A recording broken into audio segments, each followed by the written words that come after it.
Okay. Hope my screen is visible.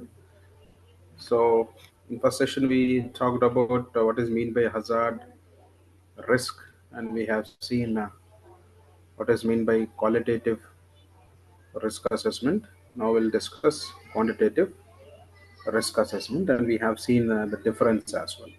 What it makes difference between each other, qualitative and quantitative. Okay.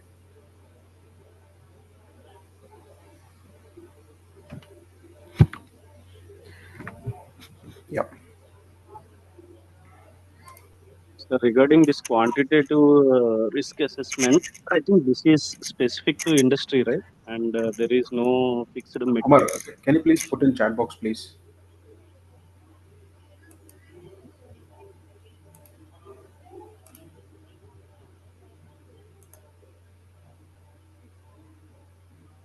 I can address all those questions. Any questions, please put in chat box.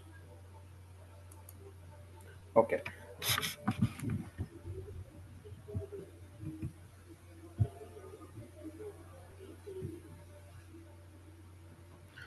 Okay. So when I say quantitative risk assessment, here the hazard potential is quantified, and also the possible risk is also determined if failure data is available. Failure data means how many times failure.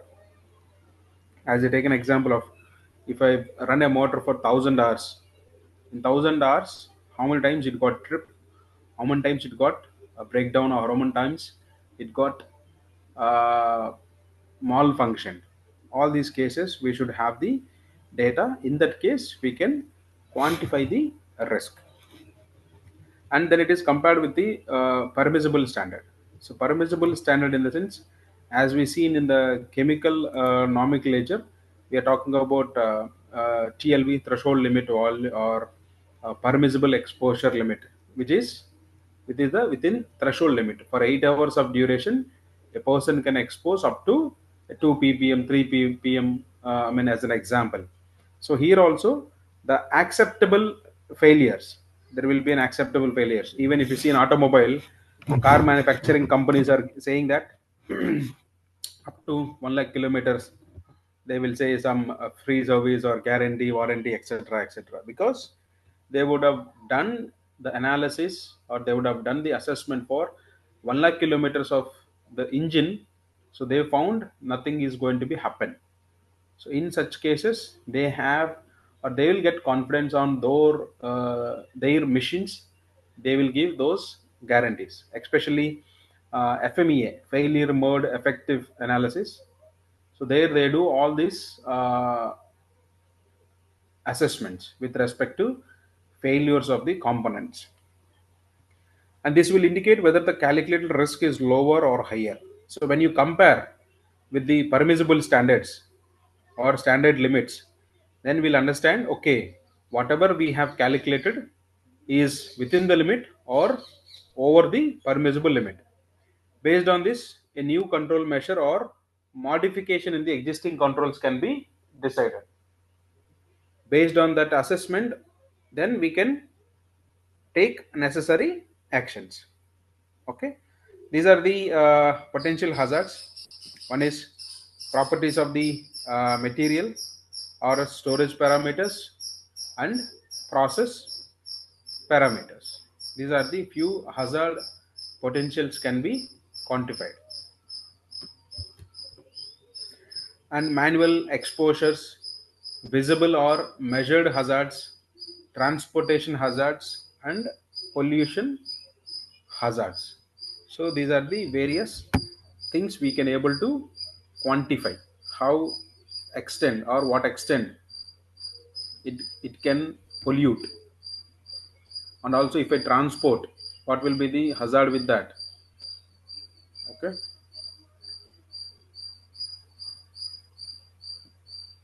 Basically, these values will give the severity a part of the risk. When I say quantification, here you are quantifying the severity, how worse it can, I mean, how worse scenarios or situations it can create. Okay, these values give severity. The similar values of control measures provided can be quantified depending on poor controls to the best controls. Same way, we can able to quantify the existing control is a poor control or a best control. Control, it is not that okay, simply you are putting a control. It should be having an effectiveness. If you are not having any effectiveness, even if you have 100 controls also, there is no use. With this method we can able to quantify the controls as well. A proper classification of good, better, and best controls is necessary. These values will give the probability a part of the risk. So by classifying the controls, we'll get the probability of the risk. When I say risk, it is a combination of risk, combination of probability into severity. By using the formula risk is equal to severity probability, the existing risk level can be calculated and identified as low, high, higher, or highest risk. That is how we can calculate. So by quantification, you can get the severity. By classifying the your existing controls, it can give the probability number. How it is giving controls probability number? If your controls are poor, the probability will increase. If your controls are good, the number of repetitions of failures will go down. That is how it works. And this method is usually carry out the material wise risk assessment. This method and other methods using the ranking matrix are used to carry out the severity or activity wise risk assessment also. Even activity wise, as I mentioned in the risk assessment, here are documents also, we use same formula. And there are other methods as well. So the method based on formula, risk is equal to probability and severity. This method is mostly useful for assessing the risk to the workers in the factory. Hazards are considered material wise or activity wise or sub activity wise. And the method based on computer model, this method is mostly used to assessing the risk to the public in the vicinity. Gas dispersion models are used to toxic concentration or heat radiation, explosion over the pressure effect at different distances, damage distances are classified. By using the risk is equal to probability and severity, it is used for the activity wise or subactivity wise. These gas dispersion models, they used for the public. For example, in case of any chlorine leakage, 1 ton of chlorine got leaked in my facility. So how extent or what extent it can spread, and also the density of population in and around in 360 degrees, because we don't know the wind velocity or wind speed or wind direction at the time of leakage. So we'll assess last few years the wind pattern. Accordingly, we'll have the uh,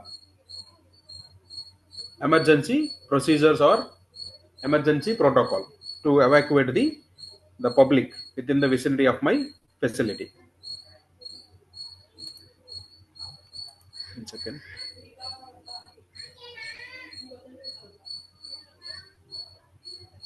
Visibility is not good. Can you please enlarge, sir? No, is it the case with everybody? Visibility issue, or Om Prakash is having? Can you please respond others also in chat box so that we can do it?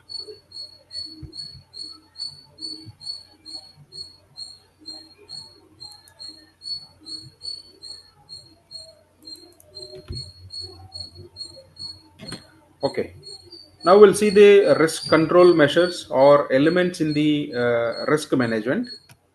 So we have seen quantifiable or qualitative or quantitative risk, etc. Now we'll see the control measures. What are the risk control measures? One is mission identification, risk and uncertainty assessment, risk control, risk financing, and also program administration.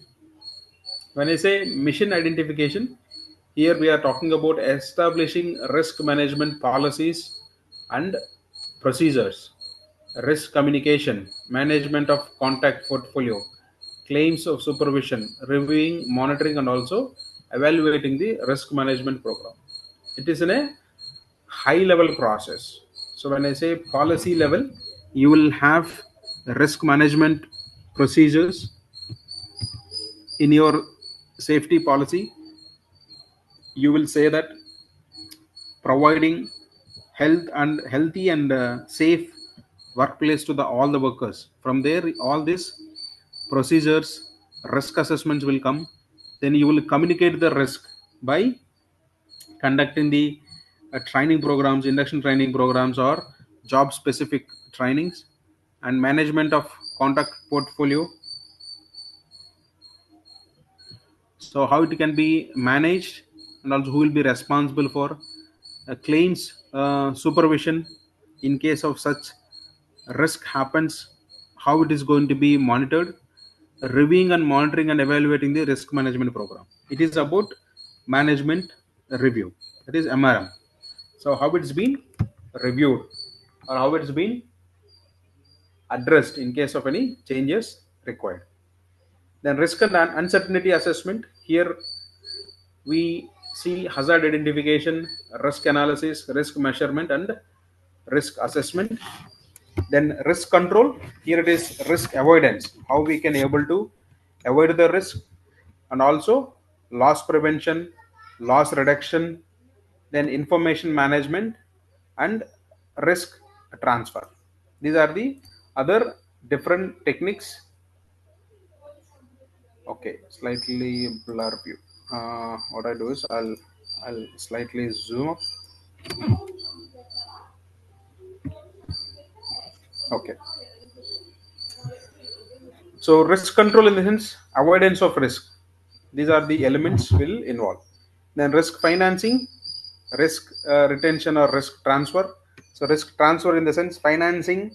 It is talking about the insurances, accidental insurance. So in case of any incident happen, the company need not to pay anything because they have an insurance of some amount. The insurance provider will settle that amount to you. The company need not to bear the complete amount. They'll have certain package. Based on the package, they will buy a insurance for you. Then program administrator, day to day or short term planning or long term plannings. So how you are going to manage all your risks. For example, yearly or reviewing of the records, or quarterly or annually, then conducting mock drills and fight drills. All these things will come under program administration. These are just for your understanding. You won't get any questions on such kind of elements. You will get only basic questions. What are the various steps in risk assessment, the first slide which we have seen actually. Then risk management activities. So basically the basic steps in the management are, as I mentioned, first of all we'll identify the hazard, we'll analyze the risk, then we'll select the remediates, then implement any necessary safeguards. It is basic steps which will involve in the management of risk activities.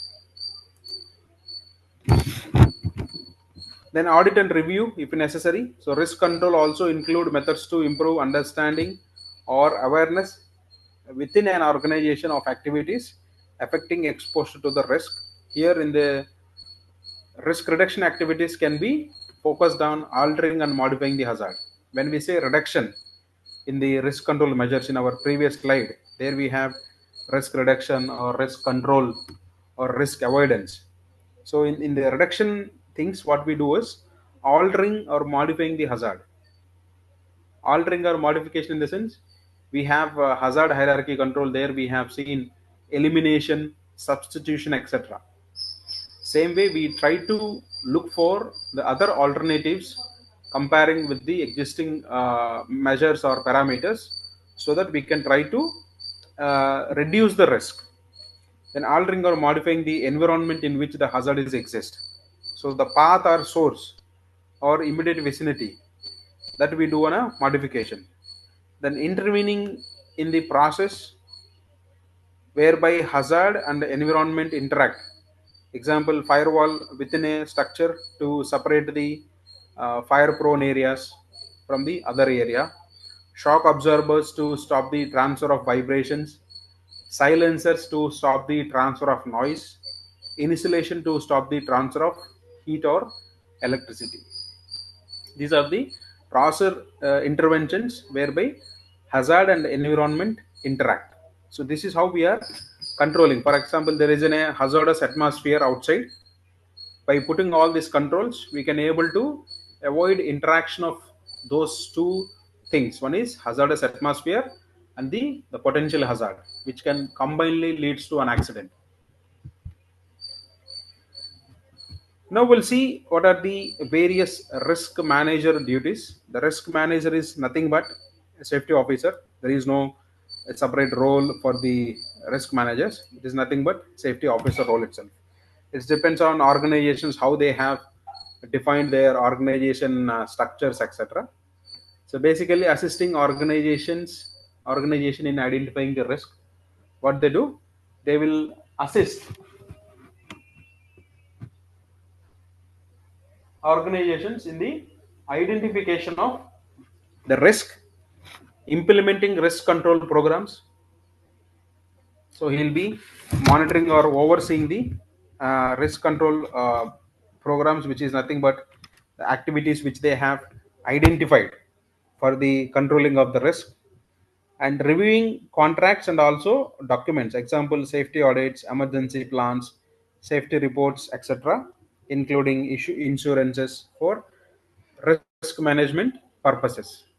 So they review the contracts and documents. Then providing education and training on safety matters. So he is the person who is, one of the duty is to make sure that everybody understood the risk which is involved in their activities. Okay. Implementing statutory provisions. So wherever there is the statutory requirement, he makes sure that those all requirements are implemented and measured. And arranging on insurance financing schemes like self insurance or captive insurance or subsidiaries. It is just a kind of accidental insurance or basic insurance which the companies are providing. Claims and litigation management. So these claims and all, it's not a risk management duty, but he will support. Basically, HR people will look after, or a special department will be there for these insurance claims. Then designing and coordinating employee benefit programs. So this is also one thing.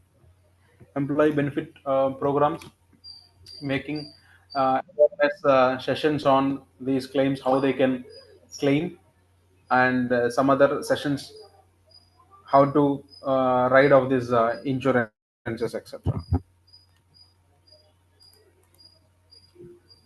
Now we'll see some of the techniques for this hazard identification and risk assessment.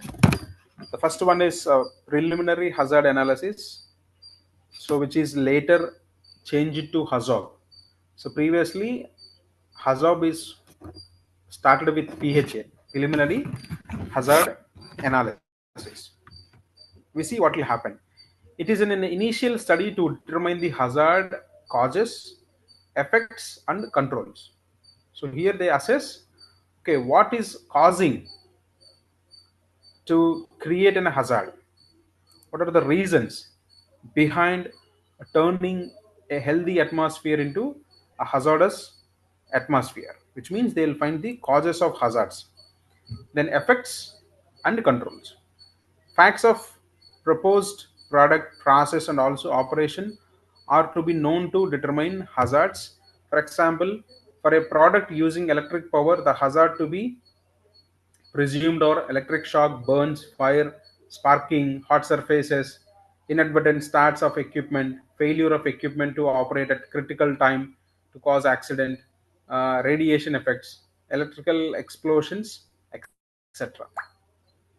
This is the hazards which they look into.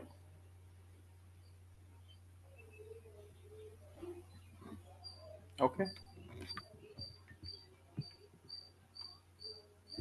Then similarly, adverse effects of feasible causes like a chemical exposure, reactions, acceleration, mechanical effects, pressure, etc., can be listed. Then appropriate remedies are selected and applied. So based on the product using electric power or whatever the energies which are connected, accordingly they will do the assessment, and also they will look for the hazards which are associated with the materials and process as well. Since the PHE is the fast and also cost effective and not complicated like other methods of hazard assessment, it should be adopted as the first step. Its basic steps are: assume the type of accident or hazard possible. So here we assume what type of accident will happen. It is also similar kind of, close to Hira. So here they assume, okay, there might be a chance of fire accident, or there might be a chance of explosion, or there might be a chance of toxic release, or there might be a chance of finger cutting, etc. Then find out which plant components or systems or machine can cause this accident. So then we are identifying, first of all, identified these are the hazards as a high level across the industry. Then I am identifying what can leads to these hazards. It is preliminary hazard analysis, Srinivas.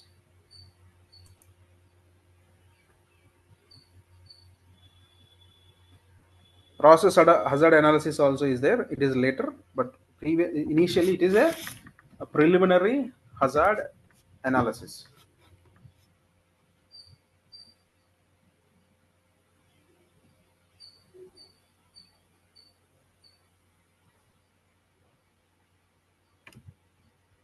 Okay. Once we assume the type of accident or hazard possibilities, then we can find the plant components or systems or machines can cause this accident. Okay, either a process can create in this such kind of hazards or accident, or the machines or equipments can create such kind of hazards, or any system can create such kind of hazards, etc. We will assess. In that, we can see any storage vessels, reactors, or any pipelines, circular saws, etc. Then we find out the event, the result initiating the hazard or accident, the release of explosives or toxic gases, runaway reactions, leakage, running without a guard. So, what type of event? First is we are drilling in a reverse manner actually. First, we are assuming that okay, this fire accident can happen. So, where fire accident can happen, when may happen in the storage vessel or reactor, at what situations it can happen, or in what time, or what event it can happen. So when I say fire accident in the reactor, how it will happen in case of any exothermic reaction while doing in a chemical reaction, it may lead to a fire hazard or fire accident. That is how we are drilling down.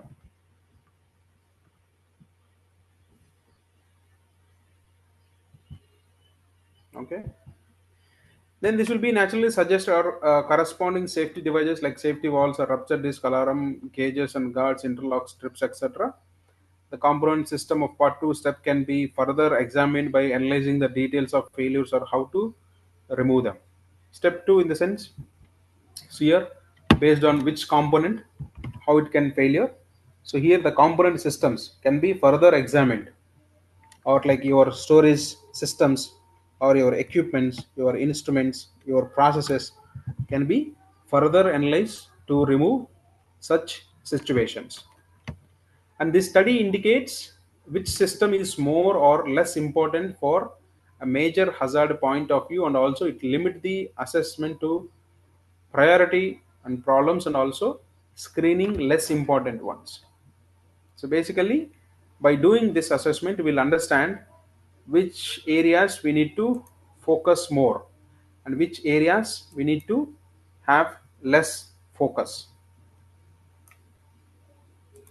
so that we can prioritize our importance. Preliminary hazard identification is required at different stages of the projects. So where we can do this preliminary hazard analysis, number one, at R&D, at chemicals or reactions or impurities, and also at pilot plant level as well. Then pre-design stage also we can do it. At the design stage as well, in the process design checks hazard or failure mode and also effects. And in the commissioning stage, here we can do safety audits, mechanical commissioning test or NDT emergency planning. At the operation stage, condition and also corrosion monitoring. Okay, these are the preliminary hazard identification is required at the different stages of the projects. In the operational level, we'll see the condition of our operations, and also the corrosion monitoring is one of the example they have given. We can see other parameters as well. Now we'll see the PH is generally used for early identification of hazards. As I say, preliminary, it is an early identification of hazards. So it is based on raw materials.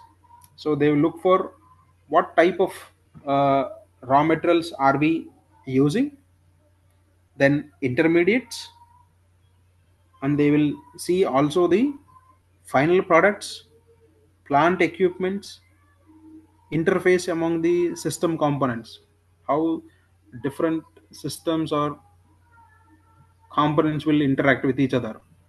Then operating environment, I mean the external environment, or at what environment you are carrying out your operations. Some of the operations we do at room temperature, some of the operations we do at a open atmosphere, like clean rooms and all. In pharmaceutical they do at a closed atmospheres. Then operations or other facilities and safety equipment, etc. We do hazards based on all these conditions. Now other method is a failure mode and effect analysis. So this failure mode effect analysis, it is majorly focuses on the components failure. Here they'll not bother about the human failures or the errors of the human errors. It basically focuses on the equipment failures.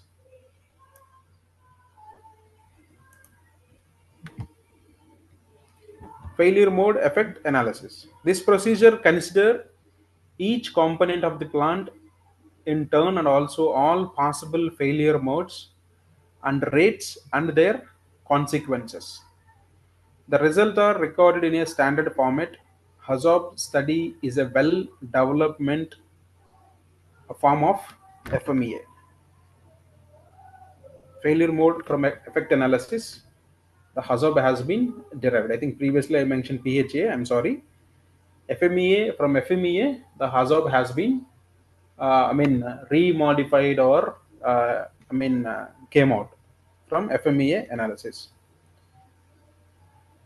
It is a process of hazard identification where all known failure modes of components or the features of the system are considered in turn and also undesired outcomes are noted.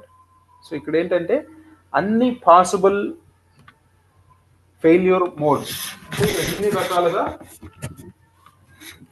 Fail అవ్వచ్చు components అనేవి వాటన్నింటినీ note చేస్తూ ఉంటారు ఎట్లా fail అవుతుందని చెప్పేసి.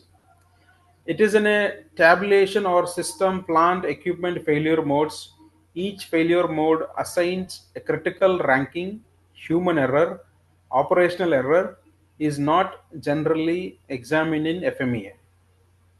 So if you see here, the human errors or operational errors is not examined. So if the operator is not using the equipment properly, they will not consider. If the operator is uh, doing in a wrong application or he is running at over speed, they will not consider. So simply human error or operational errors, it is not generally examine. అంటే operational errors కానీ human అంటే మనుషులు చేసే తప్పిదాలు ఈ అసెస్మెంట్లో consider చెయ్యరు. So this is the method derived from reliability engineering. A product or a piece of complex equipment is divided into its components, and each component is studied to know how it can fail. అంటే ఏంటంటే ఇది వచ్చేసి reliability engineering నుంచి derive చేయబడింది. So basically what they do, they will divide the equipment into various components. అంటే విభజించబడుతుంది, వివిధ భాగాలుగా దాన్ని విభజించి then they will assess how it can fail. అంటే ఒక్కొక్క కాంపోనెంట్ అనేది ఎట్లా ఫెయిల్ అయ్యేదానికి ఆస్కారాలు ఏమున్నాయి, ఛాన్సెస్ ఏమున్నాయి దాని గురించి వస్తుంది. At which rate and what could be effect on it or other components. అంటే ఎట్ వాట్ రేట్, అంటే ఎన్ని గంటలు నేను రన్ చేస్తే, ఎన్ని నిమిషాలు నేను రన్ చేస్తే, ఎన్ని కిలోమీటర్లు నేను రన్ చేస్తే ఇది ఫెయిల్ అవ్వచ్చు. ఇది ఫెయిల్ అవటం వల్ల వేరే కాంపోనెంట్స్ మీద ఎఫెక్ట్ ఉంటుందా, are can affect on it or other components. The failure rate of each item are determined and listed, and the method is used to determine satisfactory operational life of an equipment. So once they done this, they will list, okay, if I run for 100 hours, then it will go for a one failure. If I run for 50,000 kilometers, it will go for a failure. That's why the automobile engineers, they mostly use this study, and they will suggest us the service limits. Okay, every 2,000 kilometers you have to change your engine oil, or every 5,000 kilometers you have to go for a service, or every 10,000 kilometers you have to change your brake pedals, or every 1 lakh kilometers you have to do a bore. So that is how they come up with such packages.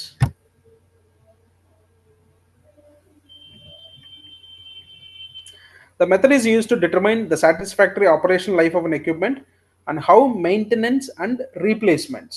So if you see, it is determined, this method is used to determine the satisfactory life of a component or equipment, how failure might occur, modes and frequencies of failure, and also necessity for proper timely maintenance and replacements.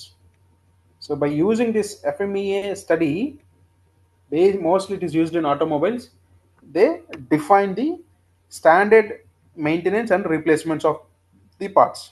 This knowledge can be used to improve the life and quality of the product, and this is primarily more useful to the manufacturer than the users. అంటే ఈ study అనేది users కంటే మ్యానుఫ్యాక్చరర్స్కి ఎక్కువ ఉపయోగపడుతుంది. ఎందుకు? Because they have to give a warranty, or they have to give some assurance to the customers saying that, okay, till this point of time you will have zero maintenance. So they say first 5 years if you buy a new car there will be zero maintenance. Zero maintenance in the sense the maintenance cost will be very less. Basically this FMEA study is more useful for manufacturers than users. The FMEA has its own limitations. Data of failure rates and calculations of for failure frequency must be correct. So ఎప్పుడు ఈ assessment అనేది ప్రాపర్గా work చేస్తుంది అంటే, if you are having the right data, the data of failure rates and the calculation for